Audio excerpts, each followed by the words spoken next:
प्रयासों के परिणाम में बदलाव के लिए निरंतरता जरूरी है।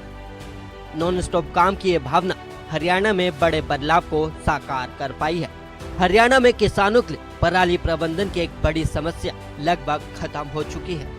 नई तकनीक का साथ और सरकार की कोशिशों से किसानों ने पराली प्रबंधन के नए तरीकों को अपनाया है।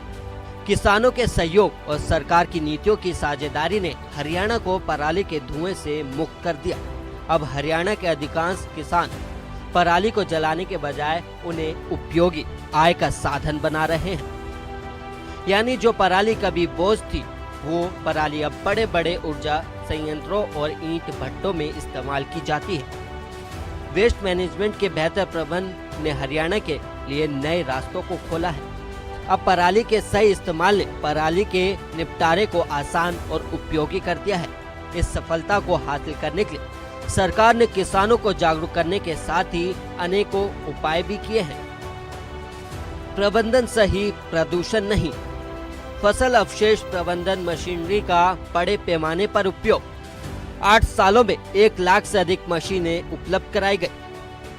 932 करोड़ की लागत से किसानों को अनुदान पर मशीनें मिली। गांव में धान की पराली का इन सीटू प्रबंध संभव हो पाया। छोटे और सीमांत किसानों के लिए मशीनों की कस्टम हायरिंग। पराली के एक्स सीटू उपयोग में भी तेजी आई है। धान की पराली का उपयोग कई कामों के लिए हो रहा है। Pelletization units, thermal power plant में पराली का इस्तेमाल, ईंट भट्टों और उद्योगों में भी पराली का उपयोग किया जा रहा है। कंप्रेस्ड बायो गैस प्लांट बड़ी मात्रा में पराली का उपयोग कर रहे हैं। कृषि अवशेषों को स्वच्छ ऊर्जा में परिवर्तित किया जा रहा है। थर्मल पावर प्लांटों ने बायोमास को फायरिंग में प्रगति हासिल की है। चालू इकाइयों ने 6% से अधिक बायोमास को फायरिंग हो रही है। ईंट भट्टों ने भी 20% बायोमास को फायरिंग शुरू की गई है। प्रदूषण की रोकथाम के लिए पराली प्रबंधन के साथ साथ और दूसरे सख्त कदम भी उठाए जा रहे हैं, जिसकी जानकारी वायु प्रदूषण में कमी लाने के लिए किए जा रहे उपायों को लेकर हुई उच्च स्तरीय समीक्षा बैठक में दी गई। कड़े कदम, प्रदूषण होगा कम। इलेक्ट्रिक मोबिलिटी कार्यक्रम में भी तेजी आई। 800 से अधिक नई इलेक्ट्रिक बसों को मंजूरी मिली। पुरानी BS3, BS4 डीजल बसों का NCR से बाहर स्थानांतरण। शहरी धूल नियंत्रण पर विशेष ध्यान दिया गया। NCR चिन्हित हॉट स्पॉट्स पर mechanical road sweeper, water sprinkler और एंटी स्मोक गन तैनात की गई।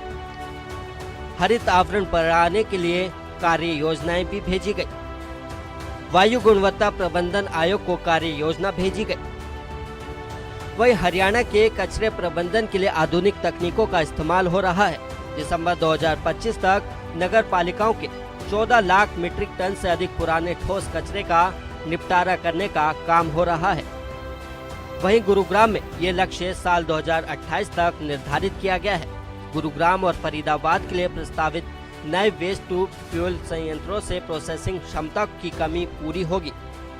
निर्माण और विखंड मलबे के प्रोसेसिंग की क्षमता भी बढ़ाई जा रही है और रिसाइकल की गई सामग्री का उपयोग सार्वजनिक निर्माण कार्यों में किया जा रहा है।